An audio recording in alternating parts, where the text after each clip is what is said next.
I always tell everybody I was a crawl on. I was one notch below a walk on. I crawled on the field out there. I had to go through. They didn't just like invite me to come out. I had to go through Rich Wingo's weight room program. But it was an unbelievable experience for me. My very first spring, in the fall of '88, I just was in the weight room and, went through this. They put us all in jail today, this program. But to get to go out that spring and be a part of the Crimson Tide was unbelievable for me.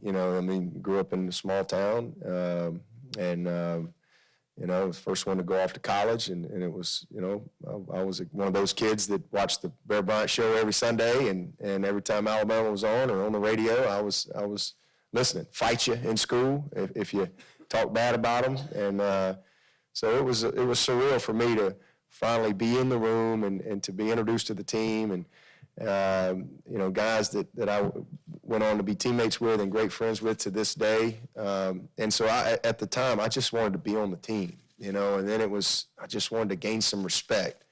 And then I wanted them to learn my name. And then it was, okay, I want to play.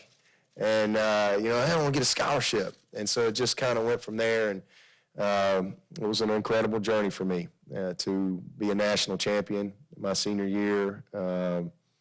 And to be a part of an incredible senior class. And at that time, Alabama hadn't won a national championship. It's not like now. They win it like every year, every other year with Coach Saban. It had been a long time since Alabama had won a national championship. And so for my last game to be the national championship game and to do it against Miami was just an incredible moment and something that kind of bonded that group together forever.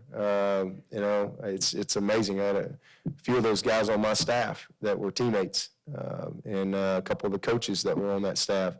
So it's special even to this day. But great, and then to have an opportunity to be a GA. Coach Stallings kept me on as a GA and got my master's there, and then he hired me full time. So ended up, I went to Alabama as an 18-year-old kid, and I left when I was 31. So just an incredible experience. And I wasn't happy to leave. I was mad at the time. I was not happy. But, God had a plan for me, and he knew what I needed. And, I needed to go. I'd never lived anywhere but the state of Alabama.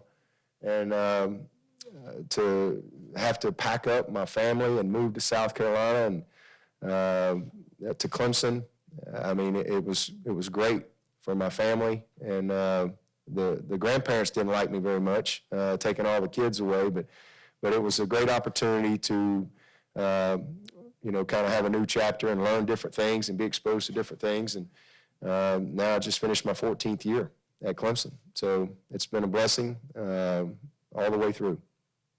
We're going to stay. I'd like to add something to that because I think Dabo has done an outstanding job of managing the situation that he's in a very competitive program that he's done a great job in. But he has also been very supportive of his teammates that he played with at the University of Alabama. Coach Stallings, Coach Stallings does a lot to try to raise money for RISE. Dabo comes back. We both sort of try to do everything that we can do to support that and help that. So I really appreciate the way he has, managed his loyalty to his alma mater, but done a great job at Clemson at the same time and never seems to be in conflict.